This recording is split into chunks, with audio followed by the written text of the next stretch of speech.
The day Femi pushed a helpless woman to the ground, the river that made him rich began to dry his life. By the next sunrise, his contracts were gone, his money frozen, and the same mercy he rejected was about to judge him. But this story did not begin with cruelty. It began with desperation. It began in a city where blessings flowed like water, and where one man's greed would teach him that mercy always keeps a ledger. What Femi didn't know as he walked away from that bleeding woman was that she wasn't just anyone. She was the river's test, wrapped in poverty's disguise, and he had just signed his own judgment with callousness. In the heart of West Africa, hidden between forgotten trade routes and forests older than colonial memory, there exists a city that maps refuse to acknowledge. Agbaka. The elders call it the City of Blessings, though younger generations whisper it with half-belief. The way you speak of miracles you've never witnessed, but desperately want to be true. The city sits cradled by a river that shares its name, a body of water so ancient that geologists cannot trace its source, and hydrologists cannot explain why it never floods, never dries, never changes temperature, regardless of season. But the people of Agbaka don't need scientific explanations. They know what the river is. They know what it does. And more importantly, they know what it demands in return. A price so simple that most men think they can pay it until the moment comes to collect. The river Agbaka does not announce itself with grandeur. It does not roar, or foam, or crash against rocks with dramatic fury. It simply exists. A ribbon of silver water that moves with the unhurried patience of something eternal. Something that has witnessed empires rise and crumble into dust while remaining unchanged. The riverbanks are lined with smooth stones that gleam like polished bone in moonlight. And the water itself holds a clarity that makes you feel exposed when you look into it, as if it can see through flesh and bone straight into the architecture of your soul. Women come to its shores before dawn, carrying empty calabashes and prayers for children. Men wade into its shallows seeking healing for diseases that hospitals have declared incurable. The desperate arrive with nothing but hope, and sometimes, just sometimes, they leave with everything they ever wanted. But the river is not worshipped with fear or sacrifices of blood. It is respected with gratitude, honored with remembrance, and it asks only one thing from those it blesses. Before we dive deeper, let us know in the comments where you're watching from. We'd love to hear from you. And if you're new here, click on the subscribe button so you never miss any of our upcoming videos. And comment your location below. I want to know where my amazing viewers are watching from. I read every comment, and I will be giving shout-out in my next video. Shout-out to @Nantuthu Ritayu from South Africa, Sandra from New Zealand, and Tracy Gama from Netherlands. Now back to the story. Compassion. The river demands that anyone who receives its mercy must live with an open heart toward others, especially the weak, the broken, the ones society has taught us to step over. The elders teach this to every generation with a proverb that has survived centuries. What the river gives with mercy, it retrieves without anger.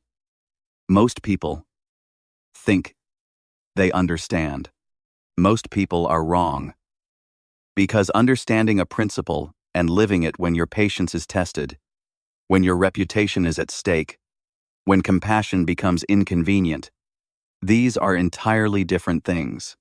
Femi would learn this lesson in the most devastating way possible. But first, he had to become someone worth taking everything from.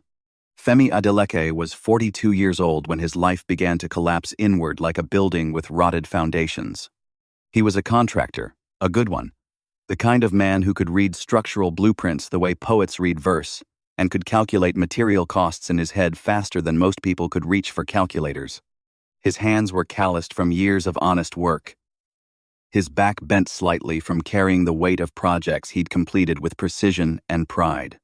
But skill and integrity are not always enough in a country where contracts often go to whoever knows the right people, whoever can afford the right bribes, whoever has already succeeded enough times that success becomes self-perpetuating.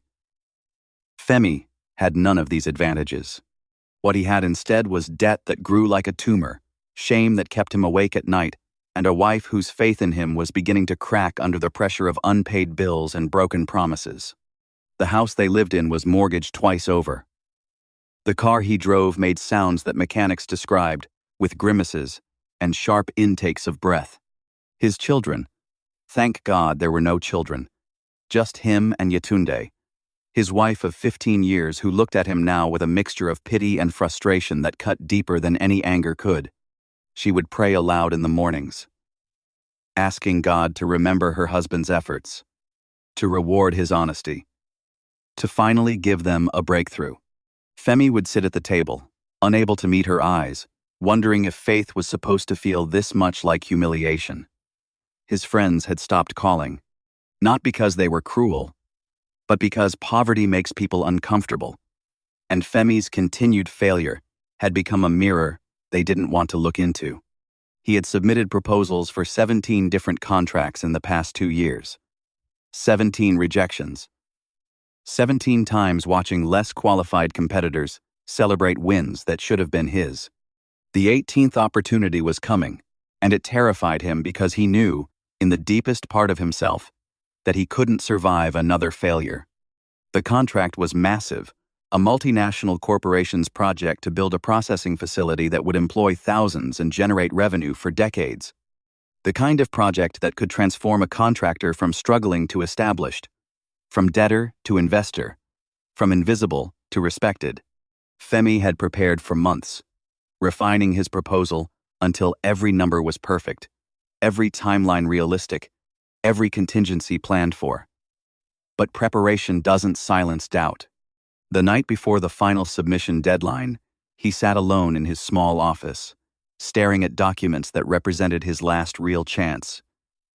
And he whispered to the darkness a prayer that wasn't quite a prayer. Even mercy should see effort. He didn't know that mercy was listening. He didn't know that it was about to answer, in a way that would destroy him, to remake him.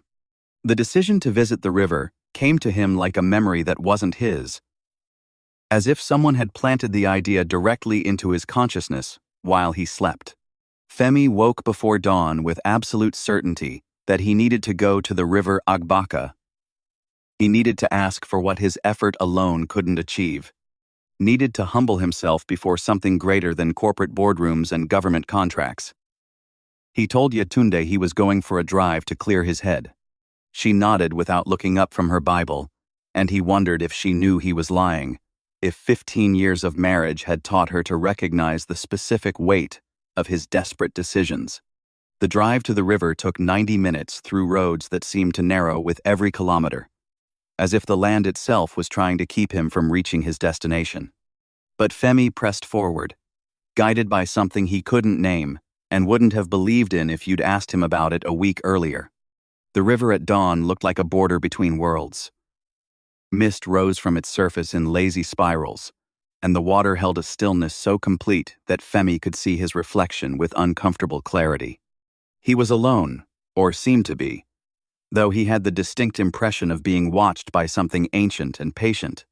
He approached the water's edge slowly, feeling foolish and desperate in equal measure, an educated man reduced to seeking help from folklore and superstition. But desperation has a way of erasing the boundaries between rational and mystical, between what we claim to believe and what we secretly hope might be true. Femi knelt on the smooth stones, his knees pressing into surfaces worn by centuries of other desperate knees, and he opened his mouth to speak. But the river spoke first, not with words, but with understanding that bloomed in his mind like ink spreading through water. The covenant was simple, terrifyingly simple. The river would grant him what he sought, would open doors that effort alone couldn't budge, would smile upon his endeavors and make his path smooth. But in exchange, he must let compassion flow through him, as water flows through the river itself. He must be merciful to those weaker than himself.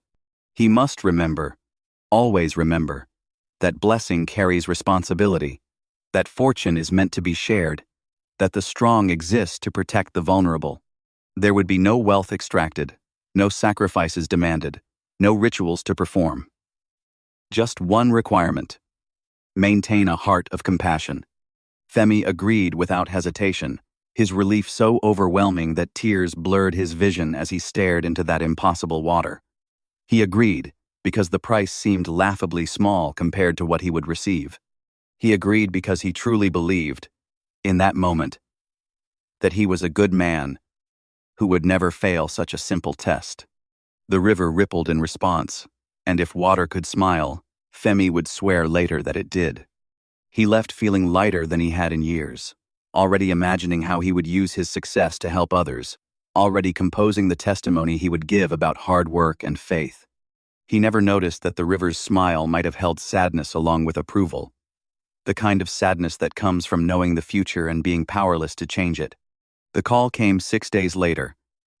Femi was in his office, trying to distract himself from anxiety by reorganizing files that didn't need organizing, when his phone rang with a number he didn't recognize. The voice on the other end was professional, clipped, efficient. His proposal had been selected. Out of 43 submissions, his was chosen.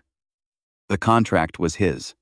Femi heard the words but couldn't process them immediately, his brain stuck in the groove of expecting disappointment, unable to shift gears into victory. The voice continued with details about signing ceremonies and advance payments and project timelines, but Femi barely heard any of it. All he could hear was the roaring in his ears, the sound of years of failure finally ending, the sound of his life changing in a single phone call. When he hung up, he sat motionless for 3 full minutes before the reality crashed over him. And then he laughed. A sound somewhere between joy and hysteria. The laugh of a man who has been drowning and suddenly found air. The celebration that followed was everything Femi had imagined during his darkest nights of doubt. The signing ceremony was covered by local media. His name appeared in newspapers with the prefix "Successful Contractor" instead of the invisible nothing it had been before. Yetunde cried when he told her. And for the first time in years, her tears were from happiness instead of worry. They bought a new car. Not extravagant but reliable, the kind of car that starts every morning without hesitation or prayer. They moved into a better house in a neighborhood where the streets had names instead of just descriptions. Femi's phone, which had been silent for so long, now rang constantly with congratulations. With people who suddenly remembered they were his friends, with family members who wanted to visit and discuss opportunities. He was invited to speak at industry conferences. Young contractors asked for his advice. His name, once synonymous with persistent failure, was now becoming associated with success, determination, the reward that comes to those who never give up. But there was something he never mentioned in any interview, any testimony, any late-night conversation with curious colleagues. He never mentioned the river. When people asked how he finally broke through, he spoke about refined proposals and perfect timing and the importance of persistence. He told himself this wasn't dishonesty, just privacy, just keeping sacred things sacred. But the truth he wouldn't admit even to himself, was that acknowledging the river would mean acknowledging that his success wasn't entirely his own. And his ego, swollen now with validation after years of starvation, couldn't tolerate that implication. The first crack in his character appeared not as a dramatic fracture, but as a small omission. A tiny vanity. The beginning of forgetting. And forgetting, as he would learn, is how every fall begins. The months that followed were intoxicating. Femi moved through his days with the confidence of someone whose luck has finally turned, whose efforts are finally being rewarded, whose position in the world is finally secure. The contract progressed smoothly. Payments arrived on schedule. His reputation grew. He hired a team, opened a proper office, started bidding on additional projects. Success bred success in exactly the way he had always believed it should. And the desperate, broken man who had knelt by a river at dawn began to feel like someone else. A past version of himself that he had outgrown. Compassion, which had once been easy when he had nothing, and understood suffering intimately, became more complicated now that he had something to protect. Requests for help arrived daily. Distant relatives needing school fees, former colleagues asking for loans, strangers appearing at his office with stories of hardship and hope that he might assist. At first, Femi helped. He gave money, offered advice, made connections. But gradually, incrementally, his generosity began to feel like an imposition, an obligation that drained his time and resources, a weight that successful people shouldn't have to carry. He started screening calls, started telling his secretary to turn people away, started feeling annoyed when approached by those who wanted to share in his good fortune, as if their poverty was a personal inconvenience designed to interfere with his schedule. The transformation was so gradual that Femi didn't notice it happening. He still thought of himself as a good man, still told himself he would help when he could, still believed he was different from the callous, successful people he had once resented. But belief and behavior had separated like oil and water, and he was too busy enjoying his elevation to notice the gap widening beneath him. The test, when it came, would arrive disguised as a minor inconvenience on an otherwise ordinary afternoon. And Femi, who had promised the river his compassion, who had agreed to let mercy flow through him like water, would fail so completely that even he would be shocked by his own cruelty. The afternoon began normally enough. Femi had meetings scheduled, site visits planned, phone calls to return. His calendar was full in the satisfying way that indicates importance and demand. He was walking from his car to his office, checking his phone, half his attention on an email about material deliveries, when he heard the voice. Quiet at first, hesitant, the voice of someone who has been rejected so many times that asking for help has become an act of courage. He looked up and saw her, a woman, maybe 50 or 60, though poverty ages people in ways that make precise estimation impossible. She was poorly dressed, her wrapper faded and patched, her blouse torn at one shoulder. She walked with a pronounced limp, leaning heavily on a makeshift crutch, and in her free hand, she clutched papers that looked official. Medical documents, perhaps, or hospital bills. She approached Femi slowly, her eyes showing the particular mix of desperation and dignity that comes from needing help but hating to ask for it. She spoke softly, her voice barely rising above the traffic noise. "Please, sir, I need help with transport money to get to the hospital. My leg, it's infected, and the clinic said if I don't get to the general hospital today, they might have to amputate. I just need enough for a bus, sir. Just transport money." She held out the papers as evidence, her hand shaking slightly. Whether from pain or nervousness, Femi couldn't tell. He felt a flash of annoyance, sharp and immediate. He was busy. He had important things to do. People were always asking for money with elaborate stories designed to pull on emotions. And he had learned to be suspicious, to protect himself from manipulation. But more than that, more than the annoyance or suspicion, he felt embarrassed. People were watching. His secretary had stepped outside and was observing the interaction. Colleagues from a nearby office had paused their conversation to glance over. And here was this woman, this shabby, limping woman, treating him like a charity instead of the successful businessman he had become. His response came from a place deeper than thought, from wounded pride and forgotten promises, from the part of himself that the river had warned him about without saying a word. If you believe kindness should never be optional, if you think human dignity matters more than reputation or schedule, hit the like button. Because what happens next will test everything you believe about justice and mercy. Femi's voice came out colder than he intended. Sharp with irritation, he didn't try to mask. "Do I look like a charity? Do I have a sign that says I give money to every beggar who approaches me with a story?" The woman's face fell, but she persisted, her desperation overriding her pride. "Sir, I'm not a beggar. I'm asking for transport money. Just 40 naira for the bus. I can show you the medical papers. They said if I don't get treatment today." But Femi had already decided. Decided that she was an inconvenience. Decided that her suffering was probably exaggerated. Decided that helping her would make him look soft, would encourage more people to approach him with hands extended and stories rehearsed. He took a step forward, his intention only to walk past her, to dismiss her with his movement, since his words hadn't been enough. But she shifted to block his path, still pleading, still holding those papers like shields against his indifference. And something in Femi snapped.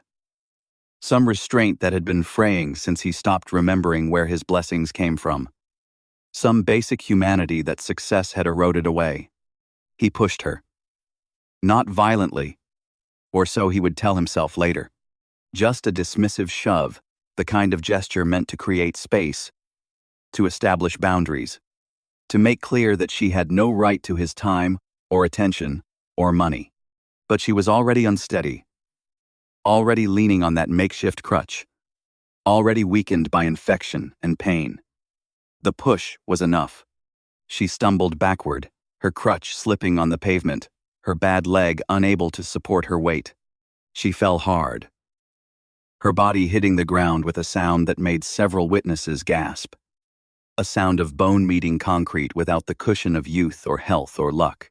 Her medical papers scattered across the sidewalk like accusations. And from her throat came a scream, sharp and terrible. The kind of pain that cannot be faked or exaggerated. The sound of something breaking that was already barely held together.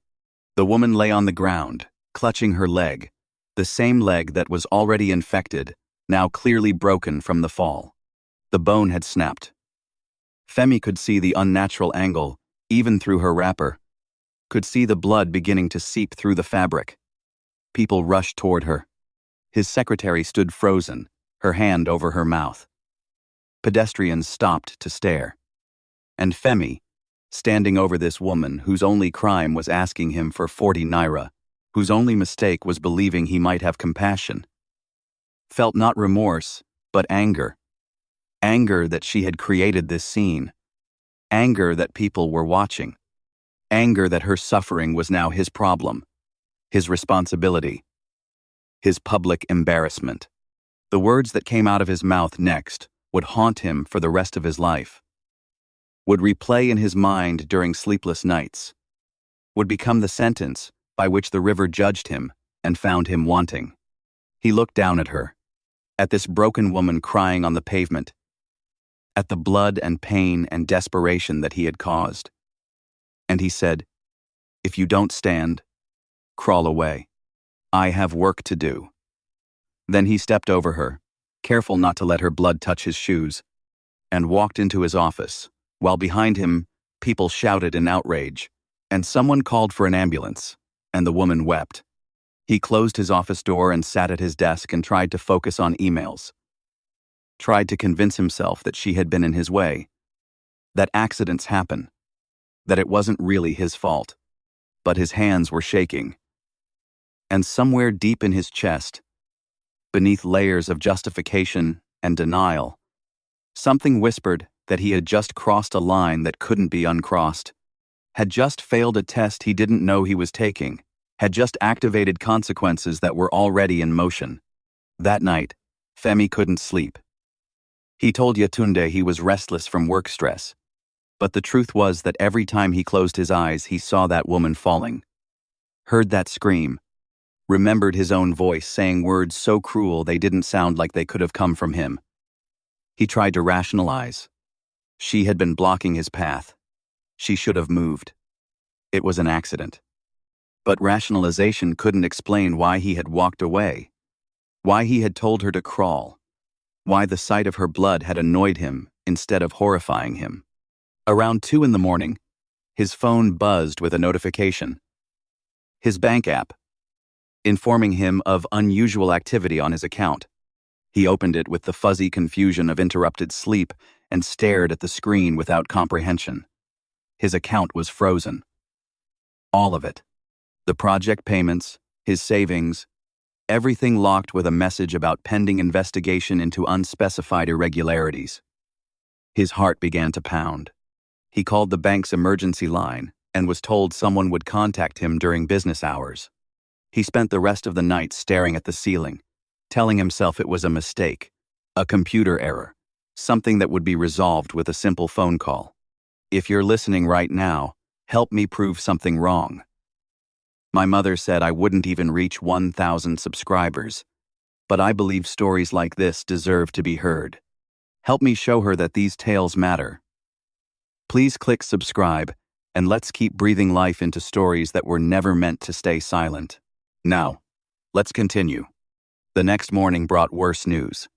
The multinational corporation had revoked his contract, citing ethical concerns following an incident that had been reported by multiple witnesses and was currently being reviewed by their compliance department.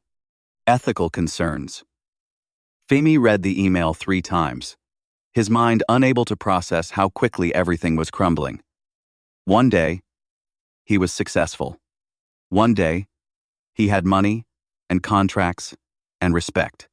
And now, less than 24 hours after pushing a woman to the ground, his entire life was being dismantled with the cold efficiency of corporate policy and banking regulations.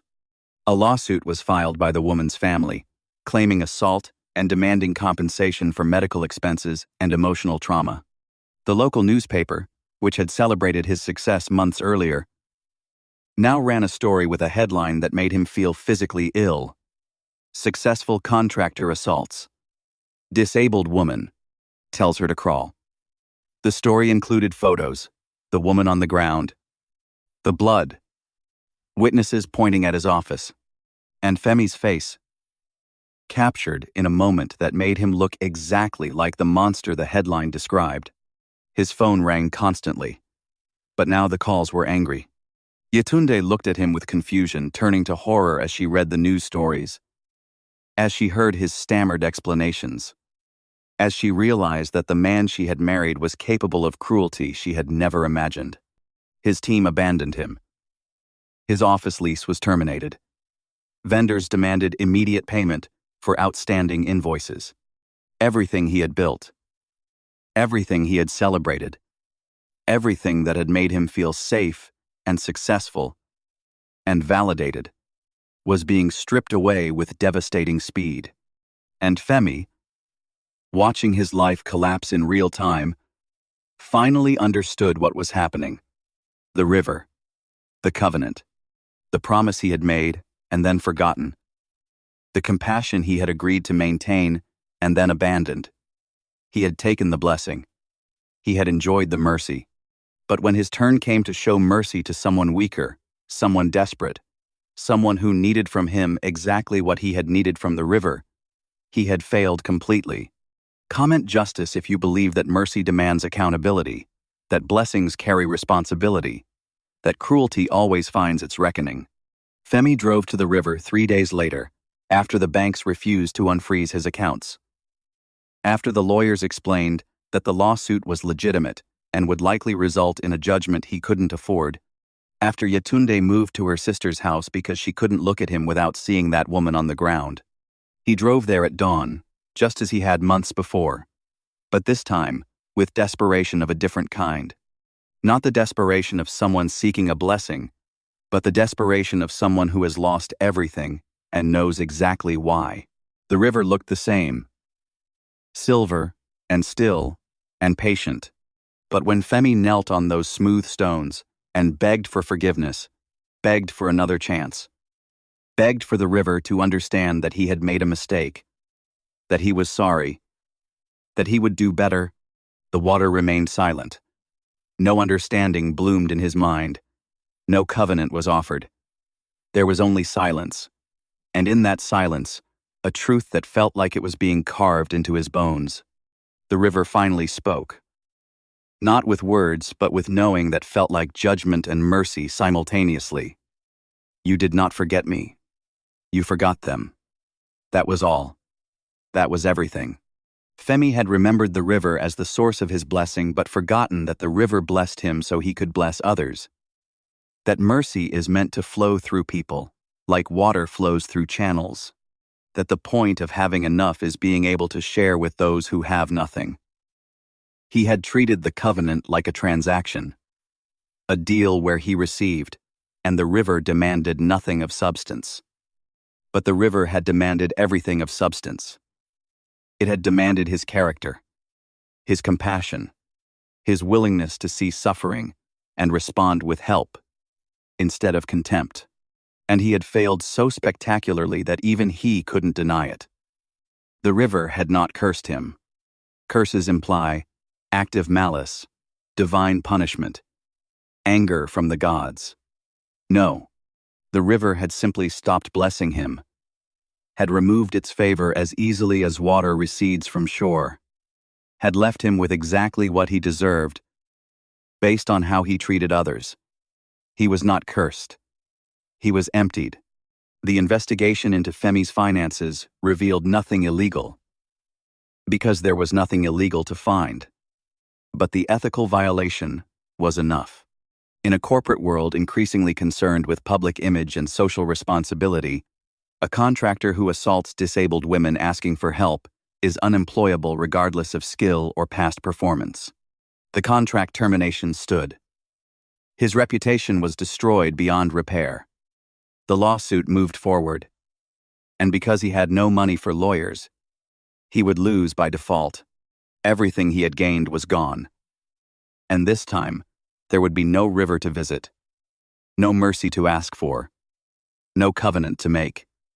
He had already been given his chance. He had already received his blessing. And he had proven, when tested, that he valued his pride more than another person's pain, his convenience more than another person's dignity, his reputation more than another person's life. The lesson was complete. The judgment was final. All that remained was whether Femi would learn from it or spend the rest of his life blaming everyone but himself. But this is not where the story ends. Because the deepest truths are often revealed not in the fall, but in what happens after. Femi spent weeks in a depression so profound that getting out of bed felt like an achievement. Yetunde returned eventually. Not because she forgave him, but because abandoning him would make her like him. And she refused to become cruel, even when cruelty felt deserved. The woman he had pushed, he learned, was named Mrs. Obiageli. She had been healed by the river 15 years earlier, cured of a disease that doctors had declared terminal. And in gratitude, she had spent the rest of her life serving as the river's instrument, approaching those who had been blessed to see if they remembered their promises, if they maintained their compassion, if they understood that mercy is not a one-time gift, but an ongoing practice. She was not a random beggar. She was a test. Mercy had come to him disguised as inconvenience, wrapped in poverty and pain, asking for 40 naira. And Femi had not just failed the test. He had pushed it to the ground and told it to crawl away. Mrs. Obiageli survived. Her leg was amputated, and she now moved with a prosthetic, another mark of suffering in a life that seemed designed to teach through pain. But she held no hatred toward Femi. When reporters asked if she wanted him punished, she said simply, "The river has already judged him. My role was only to reveal what was in his heart." Those words, printed in the same newspaper that had destroyed his reputation, struck Femi with more force than any legal judgment could. She had been a mirror. The river had sent her not to punish him, but to show him what he had become, to reveal the distance between who he claimed to be and who he actually was when tested. The cruelty wasn't in her asking for help. The cruelty was in his response. And that cruelty had been in him all along, hidden beneath success and civility, waiting for the right circumstances to emerge. The river hadn't made him cruel. It had simply created the conditions for his true character to be revealed. And what was revealed was ugly enough to cost him everything. Femi started over, not because he had a choice, but because the alternative was giving up entirely. He took work as a day laborer on construction sites, the kind of work he had supervised years before, the kind of work that left his body aching and his pride shattered. But in that shattering, something unexpected happened. working alongside men who earned barely enough to survive, who shared their lunch with him, even though they had little to share, who treated him with kindness despite knowing his story. Femi began to understand what the river had tried to teach him. Compassion is not about giving from excess. It's about recognizing shared humanity even when, especially when, it's inconvenient. It's about seeing someone suffering and responding with help instead of judgment, with mercy instead of contempt. It's about understanding that the distance between blessed and desperate is shorter than anyone wants to believe, and that cruelty toward the vulnerable is always, always, a betrayal of something sacred. He began giving again. Not publicly or dramatically, but quietly, anonymously. A portion of his meager wages to workers who had emergencies, help carrying materials for older laborers whose bodies were failing, patient explanations to younger workers, making mistakes he had made himself decades before. He didn't do it expecting the river to restore his fortune. He did it because he had finally learned that the point of having anything, even if it's just strength or knowledge or an extra hour, is using it to make someone else's burden lighter. Yetunde noticed the change. She didn't trust it at first, suspicious that it was performance designed to win back her respect. But as months passed, and Femi's quiet compassion remained consistent, even when no one was watching, even when it cost him, even when it would have been easier to be selfish, she began to see that the man who had pushed Mrs. Obiageli was dying, and someone different was emerging from the ruins. The river does not rush. This is what the elders teach, what Femi was finally beginning to understand. The river blessed him quickly, because blessing is easy, requires only willingness to receive. But character development, true transformation, the kind of change that reaches down into the architecture of the soul and rebuilds the foundations, that takes time. That requires not just remorse, but sustained different choices. Not just saying you've changed, but living as if you have. Day after day, moment after moment, test after test. Some blessings require character maturity before they can be properly held. Some people need to lose everything before they can appreciate anything. Some lessons can only be learned through devastation and slow, painful reconstruction. Femi was learning. Whether he would ever be blessed again was not the point. The point was becoming someone who deserved blessing, whether it came or not. 2 years passed before Femi returned to the river. Not to ask for anything, but to say, thank you. Thank you for the blessing he had squandered. Thank you for the test he had failed. Thank you for the judgment that had felt like destruction but was actually mercy. Because it stopped him from becoming irredeemably cruel. Because it showed him what he was capable of before that capacity for cruelty became his permanent identity. He knelt on those familiar stones and wept, not from desperation but from gratitude, from understanding finally that the river's greatest gift was not making him rich, but showing him who he was when he thought no one important was watching. The water rippled in response, and Femi felt, though he couldn't prove it, a sense of acknowledgement. Not approval yet, perhaps never approval again, but acknowledgement that he was learning, that he was trying, that the journey back to being someone worthy of blessing is longer than the journey to losing everything, but infinitely more valuable. If you were Femi, would you have passed the test or failed it too? Would you have seen that woman and felt compassion, or would you have felt inconvenience? Would you have helped, or would you have walked away? Answer honestly, because we are all closer to Femi than we want to believe. We all have moments when mercy asks something from us and we calculate whether the cost is worth it. We all have moments when someone needs us and we decide our schedule, our reputation, our comfort matters more. The question is not whether you would fail. The question is whether you would learn from the failure, whether you would let devastation teach you, whether you would emerge from loss with more compassion or just more bitterness. Drop your thoughts in the comments. I read every single one. and if stories with deep meaning speak to you.